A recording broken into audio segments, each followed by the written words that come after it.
What's hiding behind doors, walls, and shadows? Do you dare to see the truth? These are 4 real and terrifying stories that the police couldn't help with.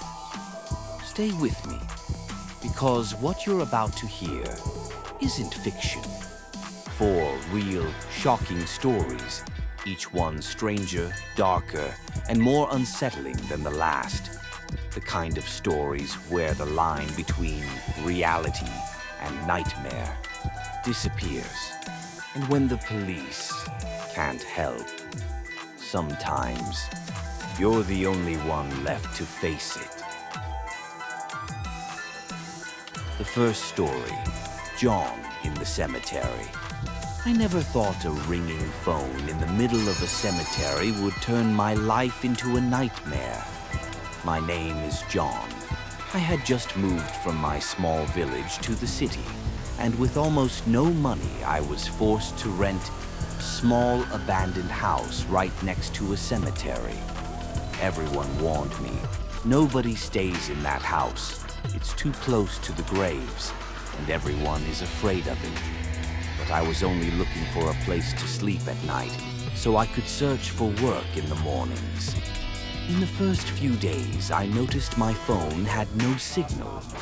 Every time I wanted to call or find a job, I had to leave the house. I thought it was just a technical problem, until the 3rd night. That night, my body was heavy with exhaustion, and my mind wasn't focused on finding work, just on sleep. The house was swallowed by darkness, and the cemetery right next to the crumbling walls of my home felt like a gateway to the absolute silence of death. Nothing moved, except the cold wind weaving between the gravestones. The weak moonlight cast long, ominous shadows across the ground, shadows that seemed alive and strange. Suddenly, the sound of a ringing phone shattered the deadly silence. My heart raced. I couldn't believe it. There was no phone in the house. Shaking, I followed the sound. Each step closer to the cemetery made the fear grow stronger. The silence around me felt like a wall pressing against my chest. The shadows seemed to move, closer and closer. There, on a rotting wooden post by the cemetery gate, an old phone appeared, as if it had risen from the earth itself. At that exact moment, my cell phone buzzed. A message appeared. "Pick up the phone." With frozen hands, I lifted the receiver, and a harsh, terrifying voice whispered, "Get out of my house. I lived here for years, and now I am in this cemetery. I won't let anyone live in my home." I was paralyzed. My heart pounded like a drum, and my limbs felt heavy. The silence of the cemetery felt like a prison closing in around me. After a few moments, I managed to grab my phone and ran with all my strength toward the road. When I burst through the gate, thick fog covered the path. Every step I took was slippery and wet, and the faint moonlight only cast long, terrifying shadows on the mist. I felt like something or someone was chasing me. There was no sound behind me, but my heart knew every shadow could be an invisible creature hunting me. I ran as fast as I could, but suddenly the ground gave way beneath my feet, and I fell onto the cold, damp earth. I crawled forward with my hands and got up again, but the fear and the fog made every step feel worse than the last. Finally, I saw the main road, where distant lights shone like salvation through the mist. I ran with all my strength, holding my phone to call the police. When the police arrived, they found nothing. No old phone, no sign of shadows, just the silent, mysterious house and cemetery. And I was left with the question that haunts me to this day. What was real, and what was just in my mind? The second story, The painted sign. The police dismissed it as simple vandalism. A single, crude red symbol painted right onto our mailbox post. But when we scrubbed it off, and it reappeared the very next morning, exactly in the same spot, we knew it was a message. And that message, translated from a forgotten code, was chilling. You are vulnerable, and we are next. This isn't a story from a haunted house or a remote cabin. This is about a quiet, relatively affluent street in suburban Portland, Oregon. A place we moved to specifically for security and peace of mind. We lived by the rules, tidy lawns, 2 cars in the garage, and that general feeling that nothing bad ever happens here. It was a Tuesday afternoon when my wife, Sarah, first spotted it.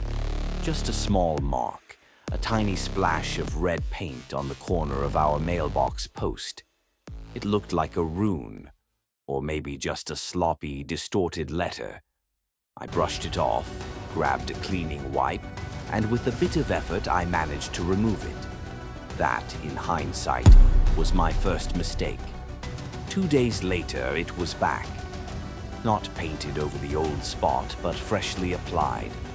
The paint was sticky, the color a startling, unsettling crimson.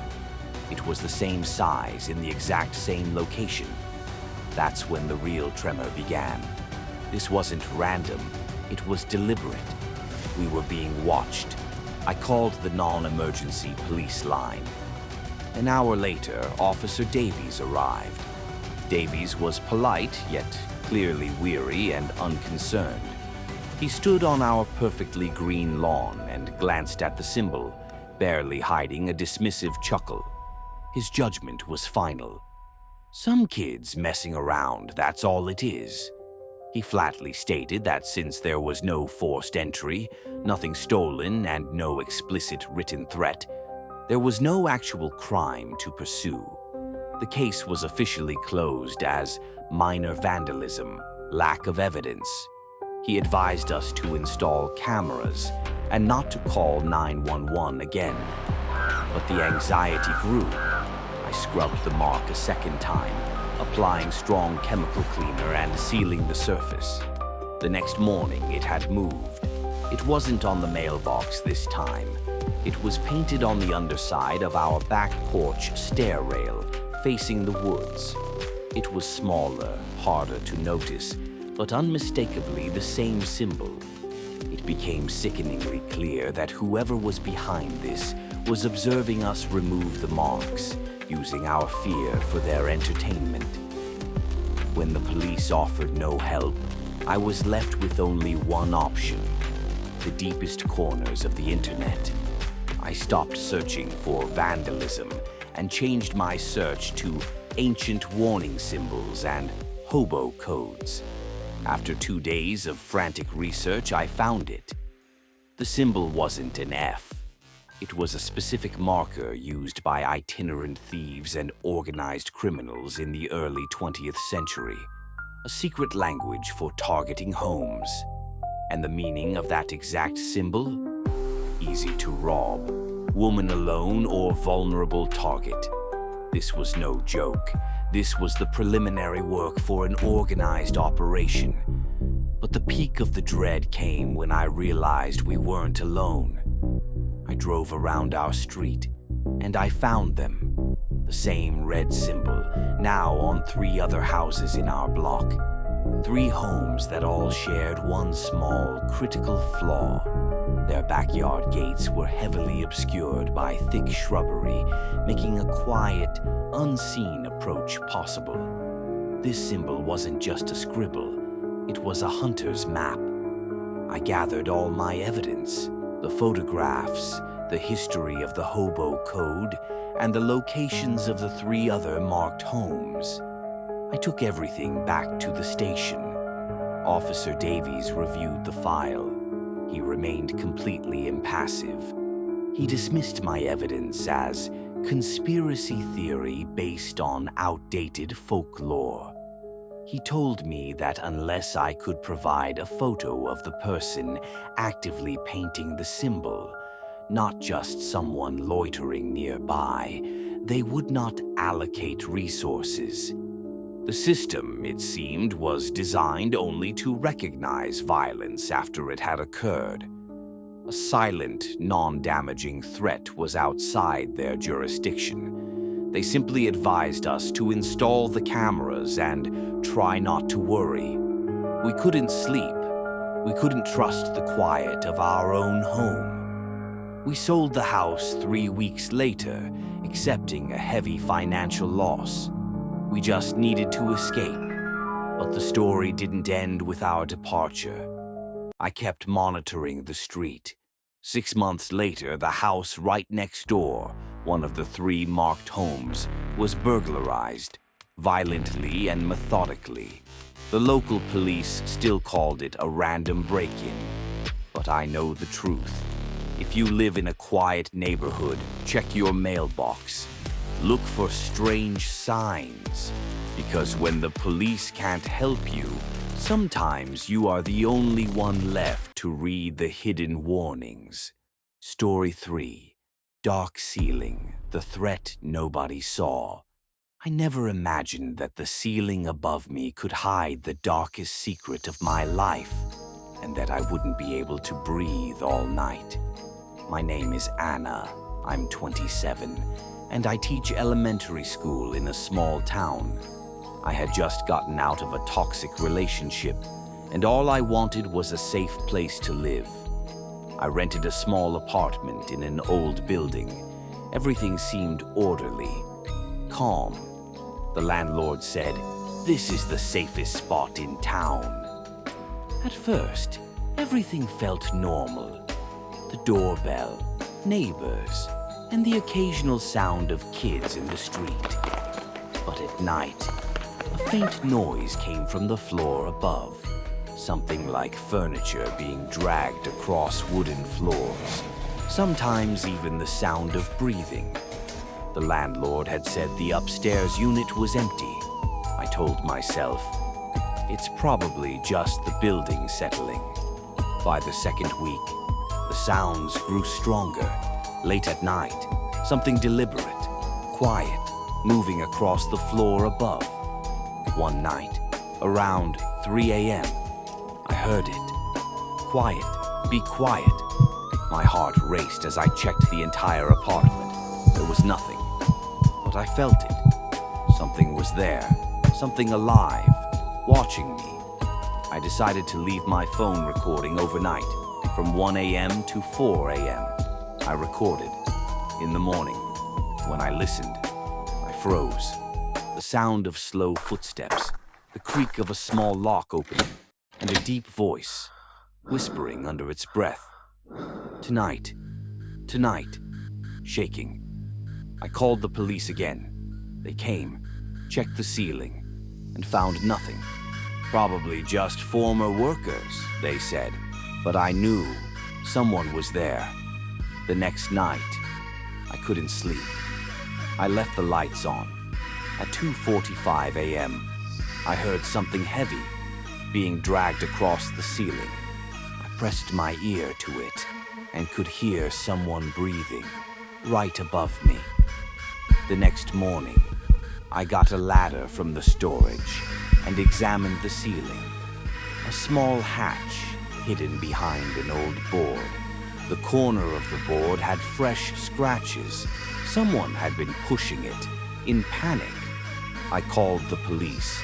They came again, opened the hatch, and found nothing. Just dust and a few footprints on the wooden beams. Probably belongs to former workers, they said, and left. I didn't dare spend another night alone. I stayed at a friend's place. A week later, my unit made the news. The police had found a man's body. He had been living in the ceiling for months, coming down through the hatch at night and breaking into homes.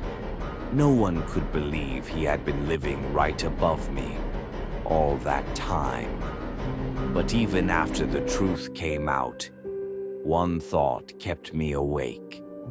If the police had taken that hatch seriously the first time, I wouldn't have endured months of terror. Now, I know the real threat is always where you least expect it. Story 4: Shadows of the Abandoned House. The threat that was never proven. Never assume the wall behind you truly protects you, because sometimes that wall is the only thing standing between you and something unseen. My name is Emily. I was a sophomore at a small college in Maine. Last semester, my roommate Claire and I moved into a new dorm. It was an old building with cracked walls, and our room sat directly against an abandoned, crumbling house. Everyone on campus whispered about that house. Some said it used to belong to a professor who vanished without a trace. Others claimed lights flickered inside at night. From the very first week, the noises began, rustling from the shared wall, like footsteps shuffling through dust. At night, faint tapping sounds echoed right behind Claire's bed. We told ourselves it was just mice, or maybe the wind. But then, one night we heard the long, screeching drag of nails across metal, coming from inside that wall, and we couldn't pretend anymore. At 3 in the morning, our light suddenly went out. Only our room. The rest of the dorm was fine. We turned on our phones, and that's when we saw it. On the wall behind Claire's bed was a fresh handprint smeared with dirt, still wet, as if someone had touched it just seconds earlier. We reported it to the dorm supervisor. She laughed. "You're listening to too many stories. No one's even allowed inside that house." But the next night, it got worse. Claire woke up screaming, "Emily!" Someone was at the window.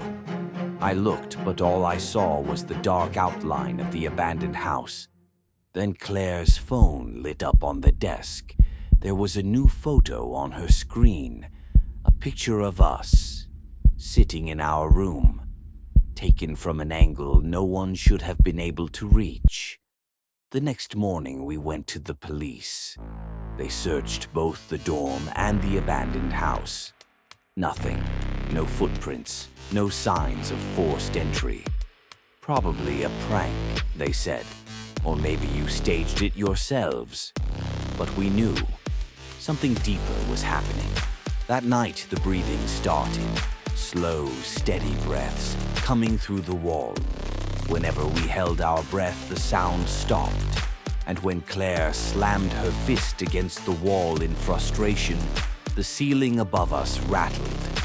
Dust rained down. And on the opposite wall, a shadow slid across the surface. A shadow with no body to cast it. From then on, we never slept alone. Other students started hearing strange noises too.